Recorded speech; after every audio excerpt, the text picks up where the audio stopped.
آل قابیل کے ساتھ جہاد کیا، جس میں اللہ تعالیٰ نے انہیں کامیابی عطا فرمائی اور بہت سے لوگ دین حق کی جانب راغب ہو گئے۔ حضرت ادریس علیہ السلام نے اپنی امت کو یہ بھی بتایا کہ میری طرح اس عالم کی دینی دنیاوی اصلاح کے لیے بہت سے انبیاء کرام تشریف لائیں گے، اور ان کی نمایاں خصوصیات یہ ہوں گی: وہ ہر بری بات سے بری اور پاک ہوں گے، قابل ستائش اور فضائل میں کامل ہوں گے، زمین و آسمان کے احوال سے اور ان کے امور سے کہ جن میں کائنات کے لیے شفا ہے، زمین و آسمان کے احوال سے اور ان امور سے کہ جن میں کائنات کے لیے شفا ہے یا مرض، وحی الہی کے ذریعے اس سے واقف ہوں گے کہ کوئی سوالی خالی ہاتھ نہ رہے گا۔ وہ مستجاب الدعوات ہوں گے اور ان کے مذہب کے دعوت کا خلاصہ اصلاح کائنات ہوگا۔ بلال بن سیار کہتے ہیں کہ حضرت ابن عباس رضی اللہ تعالیٰ عنہ نے حضرت قعب سے پوچھا کہ قرآن پاک کی اس آیت یعنی ہم نے ان کو اونچی جگہ اٹھا لیا کا کیا مطلب ہے؟ تو حضرت قعب رضی اللہ تعالیٰ عنہ نے فرمایا، اللہ تعالیٰ نے جب حضرت ادریس علیہ السلام کی طرف وحی بھیجی کہ میں تمہیں ہر روز تمام بنی آدم کے اعمال کے برابر درجات دیتا ہوں، اس سے مراد اس زمانے کے تمام بنی آدم ہیں، تو حضرت ادریس علیہ السلام نے چاہا کہ پھر تو اعمال میں اور اضافہ ہونا چاہیے۔ لہٰذا جب ان کے پاس فرشتے آئے تو انہوں نے وحی کا ذکر کرتے ہوئے کہا، میں چاہتا ہوں کہ ملک الموت سے بات کروں اور پوچھوں کہ کب تک میری زندگی باقی ہے۔ فرشتے نے حضرت ادریس علیہ السلام کو اپنے پروں پر اٹھا لیا اور انہیں لے کر آسمان کی طرف بلند ہو گیا۔ جب وہ چوتھے آسمان پر پہنچے تو ان کی ملک الموت سے ملاقات ہو گئی جو نیچے اتر رہے تھے۔ حضرت ادریس علیہ السلام کے دوست فرشتے نے ملک الموت سے حضرت ادریس علیہ السلام کے بارے میں ذکر کیا تو اسرائیل علیہ السلام نے پوچھا، حضرت ادریس کہاں ہیں؟ فرشتے نے جواب دیا کہ وہ میری پشت پر ہیں۔ اس پر ملک الموت نے حیرت کا اظہار کرتے ہوئے کہا، واہ، تعجب ہے، مجھے پروردگار کی طرف سے کہہ کر بھیجا گیا ہے کہ حضرت ادریس کی روح چوتھے آسمان پر قبض کر لوں، تو میں نے سوچا کہ وہ تو زمین پر ہیں، ان کی روح چوتھے آسمان پر کیسے قبض کروں؟ ابھی اسی سوچ و بچار میں تھا اور زمین پر اتر رہا تھا کہ تم انہیں لے کر چوتھے آسمان پر آ گئے، پھر ملک الموت نے ان کی روح قبض کر لی۔ ابن ابی حاتم نے اس آیت کی تفسیر میں اس حدیث کو ذکر کرتے ہوئے یہ اضافہ کیا کہ حضرت ادریس علیہ السلام نے فرشتوں سے کہا، ملک الموت سے میرے بارے میں سوال کرو کہ میری عمر کتنی باقی رہ گئی ہے، جبکہ حضرت ادریس علیہ السلام فرشتے کے ساتھ ہی تھے۔ فرشتے کے سوال پر ملک الموت نے کہا، جب تک میں انہیں دیکھ نہ لوں اس وقت تک کچھ بتا نہیں سکتا۔ پھر ملک الموت نے حضرت ادریس علیہ السلام کو دیکھ لیا تو فرشتے سے کہا، آپ مجھ سے ایسے شخص کے بارے میں سوال کر رہے ہیں جس کی زندگی پلک جھپکنے سے بھی زیادہ نہیں رہی۔ پھر فرشتے نے پر کے نیچے حضرت ادریس علیہ السلام کو دیکھا تو ان کی وفات ہو چکی تھی۔ قصص الانبیاء۔ ناظرین، حضرت ادریس علیہ السلام نے جو قواعد و ضوابط اور قانون وضع کیے وہ زمانے کے تمام طبقہ ہائے فکر کے لیے قبول تھے۔ قرۂ ارض پر موجود آبادی کو انتظام و انصرام کے غرض سے 4 حصوں میں تقسیم کر کے ہر حصے کے لیے ایک حاکم مقرر فرمایا اور اس جغرافیائی تقسیم کی بنیاد پر قوانین وضع کیے۔ حضرت ادریس علیہ السلام نے جو شریعت پیش کی اس کا خلاصہ یہ ہے، پرستش کے لائق ہستی وہی ہے جس نے آسمانوں اور زمین کو پیدا کیا۔ نیک اعمال سکون آشنا زندگی سے ہمکنار کرتے ہیں۔ نمبر 3، مادی دنیا اور اس سے تعلق رکھنے والی ہر شے عارضی اور فنا ہونے والی ہے۔ نمبر 4، عدل و انصاف اور قانون کی پاسداری سے معاشرے سے نفی طرزیں ختم ہو جاتی ہیں۔ نمبر 5، شرعی احکام پر غور و فکر کے ساتھ عمل درآمد سے بہترین نتائج مرتب ہوتے ہیں۔ نمبر 6، حرام سے دل زنگ آلود ہو جاتا ہے، اس سے اجتناب کرنا چاہیے۔ نمبر 7، طہارت و پاکیزگی کا اہتمام ایمان کا حصہ ہے۔ نمبر 8، ایام بیض یعنی ہر قمری ماہ کی 13، 14 اور 15 تاریخ کے روزے رکھنا اور زکوٰۃ دینا باطنی پاکیزی اور مال و دولت کی محبت سے نجات کے لیے بہترین عمل ہے۔ نمبر 9، حضرت ادریس علیہ السلام نے اپنی امت کے لیے سال میں چند دن عید کے لیے مقرر فرمائے اور مخصوص اوقات میں نذر اور قربانی دینا فرض قرار دیا۔ شہروں میں سڑکوں کا جال بچھایا، کاروبار کے لیے مارکیٹیں بنوائی، کھیل کود کے لیے میدان بنوائے، مکانات اور دوسری عمارتوں کو نقشے کے مطابق بنانے کی پلاننگ کی۔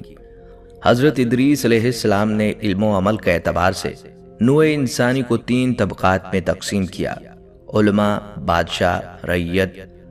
حسب ترتیب ان کے مراتب مقرر فرمائے۔ علماء کو پہلا اور بلند درجہ دیا گیا، اس لیے کہ وہ اللہ تعالیٰ کے سامنے اپنے نفس کے علاوہ بادشاہ اور رعایا کے معاملات میں جواب دہ ہیں۔ بادشاہ کو دوسرے درجے پر رکھا گیا کہ وہ اپنے نفس اور امور مملکت کے جواب دہ ہیں۔ رعایا چونکہ صرف اپنے نفس کے لیے جواب دہ ہے، اس لیے وہ تیسرے طبقے میں شامل کی گئی، لیکن یہ طبقات نسل و خاندانی امتیازات کے لحاظ سے نہیں تھے۔ روایت کی جاتی ہے کہ ان کی انگوٹھی پر یہ عبارت کندہ تھی: اللہ پر ایمان کے ساتھ صبر فتح مندی کی علامت ہے۔ کمر سے باندھنے والے پٹکے پر تحریر تھا: حقیقی عیدیں اللہ تعالیٰ کے فرائض کی حفاظت میں مخفی ہیں اور دین کا کمال شریعت سے وابستہ ہے۔ نماز جنازہ کے وقت جو پٹکا باندھتے تھے اس پر حسب ذیل جملے تحریر تھے: سعادت مند وہ ہے جو اپنے نفس کی نگرانی کرتا ہے، اللہ کے سامنے انسان کے شفیع اس کے اپنے نیک اعمال ہیں۔ ناظرین، روایت کے مطابق حضرت ادریس علیہ السلام نے دین الہی کے پیغام کے علاوہ سیاست، شہری زندگی اور بود و باد کے تمدنی طریقوں کی بھی تعلیم کی، اور اس کے لیے انہوں نے ایک فرقہ اور جماعت سے طلبہ جمع کیے اور ان کو مدنی سیاست اور اس کے اصول و قواعد سکھائے۔ جب یہ طلبہ کامل اور ماہر بن کر اپنے قبائل کی طرف لوٹے تو انہوں نے شہر اور بستیاں آباد کی جن کو مدنی اصولوں پر بسایا۔ ان شہروں کی تعداد کم و بیش 200 کے قریب تھی، جن میں سب سے چھوٹا شہر روحا تھا۔ حضرت ادریس علیہ السلام نے ان طلبہ کو دوسرے علوم کی بھی تعلیم دی، جن میں علم حکمت اور علم نجوم جیسے علوم بھی شامل ہیں۔ حضرت ادریس علیہ السلام پہلی ہستی ہیں جنہوں نے علم حکمت اور نجوم کی ابتدا کی، اس لیے اللہ تعالیٰ نے ان کو آسمان اور ان کی ترکیب کواکب اور ان کے جمع و تفریق کے نقاط اور ان کی باہم کشش کے رموز و اسرار کی تعلیم دی اور ان کو علم عدد و حساب کا عالم بنایا۔ اور اگر اس پیغمبر خدا کے ذریعے ان علوم کا علم نہ ہوتا تو انسانی فطرت کی وہاں تک رسائی مشکل تھی۔ انہوں نے مختلف گروہوں اور امتوں کے لیے ان کے مناسب حال، قوانین و قواعد مقرر فرمائے۔ حضرت ادریس علیہ السلام کی بیان کردہ حکمت اور ان کے علوم کے سامنے رکھ کر تفکر کیا جائے، یہ حقیقت آشکار ہو جاتی ہے کہ اللہ کی تفویض کردہ امانت یعنی خلافت و نیابت سے متعلق علوم اور ان علوم کے ذریعے کائنات میں تصرف کر کے موجودات کو تسخیر کا اختیار صرف انسان کو حاصل ہے۔ اللہ نے بحیثیت خالق اپنے بندوں کو ایسا علم عطا کیا کہ ان کے اندر ساری تخلیقی صلاحیتیں پیدا ہو گئیں۔ آدم زاد ان صلاحیتوں کے استعمال سے اللہ کی مخلوق کو فائدہ بھی پہنچا سکتا ہے اور اپنی ان تخلیقی صلاحیتوں سے مخلوق پر عرصہ حیات تنگ بھی کر دیتا ہے۔ صلاحیتوں کے استعمال سے سامنے آنے والی تخلیق طرز فکری کی عکاسی کرتی ہے۔ طرز فکر اگر مثبت ہے اور انبیاء اکرام اور ان کے وارث اولیاء اللہ کی طرز و فکر سے ہم آہنگ ہیں تو اس سے جو بھی عمل صادر ہوتا ہے وہ بھی نئی تخلیق سامنے آتی ہے۔ وہ نوع انسانی اور دیگر مخلوق کے لیے سکون، آرام، راحت اور خوشی کا باعث ہوتی ہے۔ اور طرز فکر اگر محدود دائرے میں قید ہے، ذاتی منفعت اور انفرادی اغراض کے خول میں بند ہے، تو تخلیقی صلاحیتوں کا استعمال کسی بھی طرح نوع انسانی کے اجتماعی مفاد میں نہیں ہے، کیونکہ صلاحیتوں کا استعمال صرف اور صرف اسی کے لیے ہے کہ کسی ایک فرد یا مخصوص گروہ کی اجارہ داری قائم کر کے اپنی ہی نوع کے افراد کو محکوم بنا دیا جائے۔ اس لیے طرز فکر کے زیر اثر منظر عام پر آنے والی تخلیقات اور نئی نئی ایجادات بجائے سکون و آرام کے نوع انسانی کے لیے مصیبت بن جاتی ہیں۔ انبیاء کرام چونکہ جس طرز فکر کے حامل ہوتے ہیں جس میں یہ بات راسخ ہوتی ہے کہ کائنات کی تمام چیزوں کا اور ہمارا مالک اللہ ہے، کسی چیز کا رشتہ براہ راست ہم سے نہیں بلکہ ہم سے ہر چیز کا رشتہ اللہ کی معرفت قائم ہے، لہٰذا ان کی سوچ لامحدود وسعتوں کی حامل ہوتی ہے اور اللہ تعالیٰ کے ان فرستادہ بندوں سے اللہ کی عطا کردہ اختیارات کے تحت جو تخلیقات ظہور میں آتی ہیں ان سے اللہ کی مخلوق کی فلاح کا سامان میسر آتا ہے، کیونکہ وہ مظاہر کے پس پردہ کام کرنے والی حقیقت سے باخبر ہوتے ہیں اور حقیقت میں ذہنی انتشار نہیں ہوتا۔ حقیقت کے اوپر غم اور خوف کے سائے نہیں منڈلاتے۔ حقیقی دنیا سے متعارف بندے ہمیشہ پرسکون رہتے ہیں۔